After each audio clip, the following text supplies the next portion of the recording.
ہوتا جیسا عمران خان کے ساتھ کیا ہے، اور سب کو ایسے ہی سپورٹ کیا ہوتا جیسے عمران خان کو کر رہے ہیں، تو شاید پاکستان کی تاریخ بدل جاتی اور پاکستان کی تاریخ بہتر ہوتی۔ لیکن افسوس تو یہ ہے کہ آج تک جتنے وزیر اعظم آئے ہیں سب کو نکالنے میں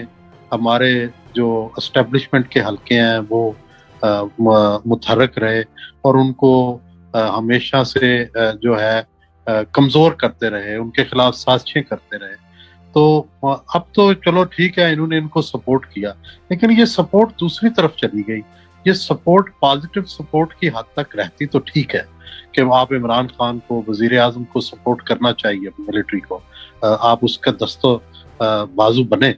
لیکن آپ مخالفوں کو دبانے میں دست و بازو نہ بنے۔ تو ہوا یہ ہے کہ یہ رجیم جو ہے اس میں جو مخالف تھے ان کو تو آپ نے بالکل نیست و نابود کر دیا،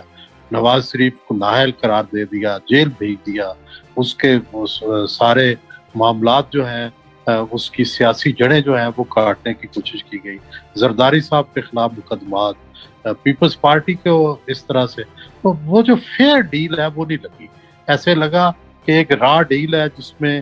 صرف ایک فریق جو ہے اس کی سپورٹ ہو رہی ہے، بجائے اس کے یوٹیوب پر گوگلی ٹی وی دیکھنے کے لیے youtube.com کی سرچ بار میں گوگلی ٹی وی ٹائپ کریں۔ گوگلی ٹی وی کے پیج پر سرخ رنگ کے سبسکرپشن والے بٹن پر کلک کرنا نہ بھولیے۔ یوٹیوب پر اپلوڈ ہونے والی ویڈیو سے باخبر رہنے کے لیے بیل آئیکن پر کلک کیجیے۔ آپ کو ہر نئی آنے والی ویڈیو کے بارے میں نوٹیفیکیشن موصول ہو جائے گا۔